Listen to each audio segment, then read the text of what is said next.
Hello guys, welcome to our channel Abhiram official internet. ఈరోజు చూసుకుంటే ఏంటంటే జిడిమెట్లలో ఒక తల్లిని చంపిన కూతురు ఎందుకు చంపిందంటే శివ అనే వ్యక్తిని ఇన్స్టాగ్రామ్ లో పరిచయం చేసుకుని 8 నెలలుగా ప్రేమించడం జరిగింది. ఆ ప్రేమించడం జరిగిన వల్ల ఏమైందంటే ఒక 2 రోజులు తల్లిని విడిచిపెట్టి శివ అనే వ్యక్తి ఇంట్లో అయితే ఉన్నందుకు తల్లి కేసు వేసి మందలించడం వల్ల శివ అనే వ్యక్తి దగ్గర నుంచి తీసుకువెళ్ళింది. మందలించి తీసుకెళ్ళాక ఏమైంది, మళ్ళీ 1 month లోనే స్కెచ్ చేసుకొని చంపిపించిన తల్లి శివ అనే వ్యక్తి కూతురు. ఆ శివ అనే వ్యక్తి వాళ్ళ తల్లి చంపిపించినందుకు మొత్తం స్క్రిప్టెడ్ చేసి పంపించింది శివ అనే వ్యక్తిని.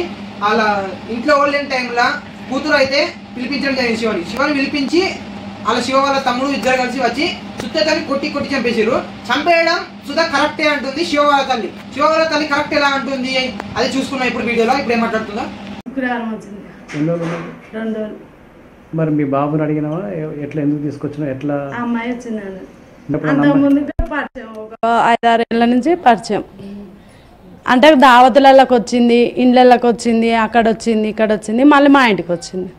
ఇంకా కామన్గా తిరిగింది అమ్మాయి. ఫ్రీగా ఉండే వరకే ఇక మేము దానికి వెళ్ళి అంటే దావతులకి వచ్చింది కాబట్టి మేము చుట్టాలం కాబట్టి వెళ్ళిపో అని ఎట్లా అంటాం, వచ్చింది పోయింది. ఇంకా ఫ్రెండ్స్ కాబట్టి ఇక క్లోజ్ కాబట్టి ఇక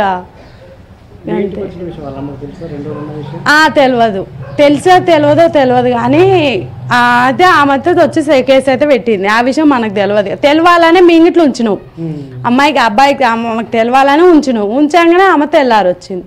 అయితే 2 రోజులు చూసినావు, 3 రోజులు చూద్దానని చూసినావు, ఆ అమ్మాయికి ఒప్పచెప్పేద్దానని చూసినావు. కానీ ఆమె వచ్చి కేసు పెట్టింది, ఇంకా పంపించేసి పోలీసు వాళ్ళు వచ్చారు. తీసుకెళ్ళారు, ఇద్దరు తీసుకెళ్ళి స్టేషన్లో ఏం జరిగిందంటే ఆమె అక్కడి నుంచి దరఖాస్తు తీసుకొని వచ్చింది. మీ అబ్బాయి తప్పు, మీ అబ్బాయి పిల్లని తీసుకురావడం తప్పు అని అన్నారు.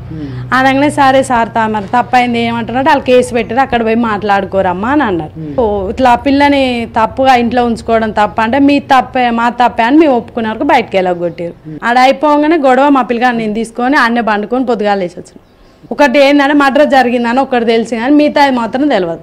అంటే నా తరపున అయితే చావదెంగడం మంచిదని మేము నా వరకు అయితే నేను అనుకుంటున్నా. అంతే, ఎవరేమన్నా నాకు పర్వాలేదు. ఎందుకంటే ఆ అమ్మాయి ఫస్ట్ నుంచి ఫ్రీగా తిరిగి అప్పుడు నుంచి లేక భయం ఇప్పుడు పెట్టింది ఆమె. తప్పు ఎవరిది ఫస్ట్ నుంచి నాకు తెలుసు కాబట్టి ఫస్ట్ నుంచి ఆ అమ్మాయి తిరుగుతుంటే కేసు పెట్టాలి. ఇప్పుడు మా ఇంటికి రాగానే కేసు పెట్టింది. అక్కడ తిప్పినా గిట్ట వాళ్ళు ఏమీ అనలేదంట. మరి ఇద్దరు తప్పు చేసి ఏది చేద్దాం చెప్పండి సార్. ఇప్పుడు మీరే చెప్పండి. సరే నేనే తప్పు చేసిన, సరే వాళ్ళంటే పక్క నేను తప్పు చేసిన, నేను ఉంచుకున్నా, నేనే అది చేసిన. ఇప్పుడు నన్ను ఏం చేస్తారు చెప్పండి?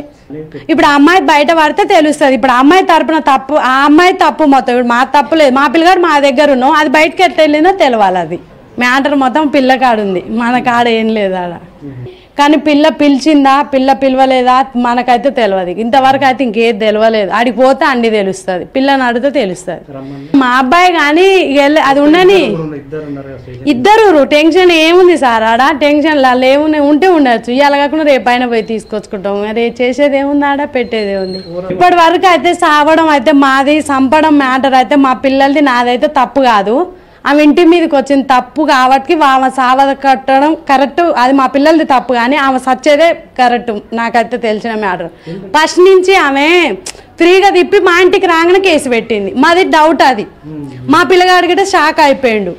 మేము రేపు మొన్న పోయినా గిట్ట అదే మాట అంటుండు. తప్పు అమ్మాయి తప్పులేదు, మా పిల్లలది తప్పులేదు, మా తప్పులేదు. ఫస్ట్ ఆమె ఇంటికి వచ్చి కేసు పెట్టిందన్న మా అబ్బాయి తప్పులేదు. మళ్ళీ ఆడికి పోయినా మా పిల్లలు జావదెంగిరని మా పిల్లలది తప్పులేదు. ఎందుకంటే మా పిల్లగాని మేము తీసుకొచ్చుకున్నాం మాట్లాడి. అయితే పిల్ల చేసింది ఇప్పుడు తప్పు, ఆ పిల్ల పిలిపించుకుంది మాకు తెలియదు. ఇప్పుడు పోతే తెలుస్తుంది, అదొకటి. మళ్ళీ ఇంటికి వచ్చినాక ఆమె ఇన్ని రోజులు తిప్పుకొని మళ్ళీ ఇంటికి రాగానే కేసు పెట్టింది, అదో తప్పు. ఇక గంతే, అందుకే నేను ఉంచుకున్నా. ఇప్పుడు నేనే సాక్ష్యం, ఎవరైతే లేరుగా సార్ చెప్పు, నేనైతే సాక్ష్యం ఉన్నాగా.